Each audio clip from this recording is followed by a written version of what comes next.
Hi, it's Driveway DIY here. Today I'm going to show you another little test. At the moment I'm working on a Nissan Primera. It's got a problem with the temperature dial on the instrument panel. Every time we switch the engine on, after a short time it goes straight to overheat, but the engine isn't actually overheating. The engine's running fine. There's no coolant spurting out. The coolant's in good shape. The fan comes on as well, but the only problem we've got is that the actual instrument panel is showing a overheat situation. So we've got two ways to look at it. It's a quick test. It's got a sender resistor on it, sender temperature sensor on it. It's got one plug on it, one wire. Goes straight into their temperature gauge. Once it gets onto temperature, it's done through resistance as well, so the hotter the engine gets, the lower the resistance in the switch.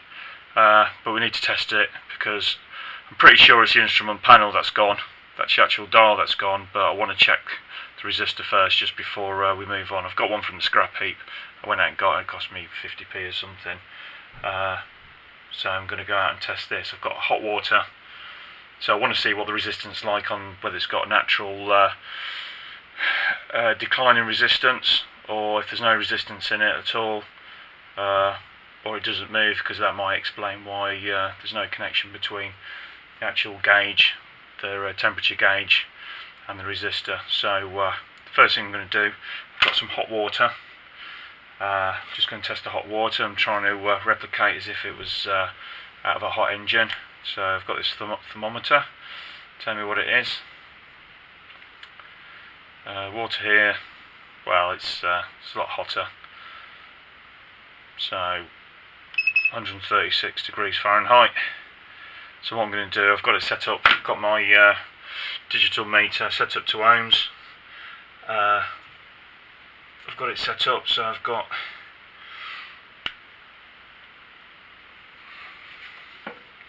just make sure I'm on fire. I've got it set up, so I've got the live feed going. I've got the red going into the actual connector, and I've got the ground, and then I've got it grounded as well. So on the actual body, on the thread, because that bit's one that's grounded to the engine. So it comes out the back of the engine, this does, so the actual is actually grounded through the engine block, and this bit goes into the coolant channel.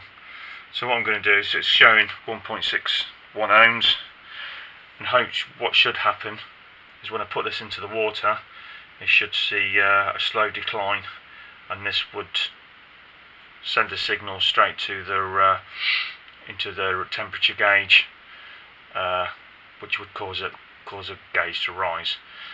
But this is what I'm looking for anyway. So it's just a quick test. So if I put this in,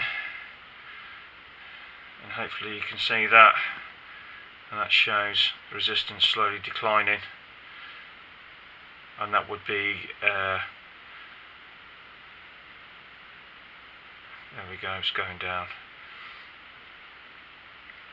And while that resistance is going down, the temperature gauge would be going up. So I can see that this resistor is working pretty well. Just a simple test, really. I've got another one as well, so I'm going to test that one as well and see if I've got the same reading. Exactly the same test. It's got another one out of another Nissan Primera.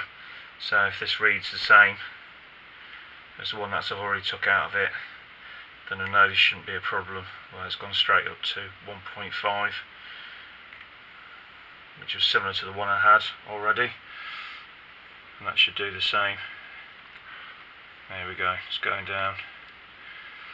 So the resistors are fine. Let's just come off. The resistors are fine. I'm pretty happy with resistors. I'm pretty sure it's the actual temperature gauge itself that's not working.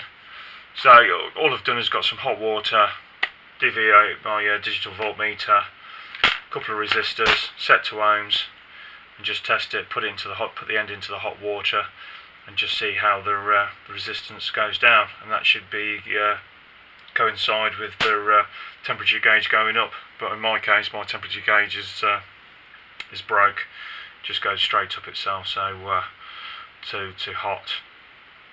So I'm going to replace that. But I know my everything else in the cooling system is okay. The car I've got is really old, so I'm pretty sure it's that anyway. So I'm going to go out and test that. I'm going to change that. So yeah, that's all that is. Simple test. Anything to do with the cooling system, any switches like that, just set it up and put it into hot water and see if you get a resistance change. Obviously check your specs and your manuals and things like that, because obviously different car makers come up with different readings. So but for this works pretty well for me, so it's a good test. There's a lot of other ones on YouTube as well, so it's all pretty standard stuff. But hopefully this helps for the DIYer, someone who's not too sure and wants a quick test. Hopefully this helps. Thanks for watching. Check out my other videos as well. There's a lot of stuff on there just helping out the DIYer. If you're looking for pro stuff, then go to the pro channels. But hopefully the stuff I've got helps. Thanks for watching.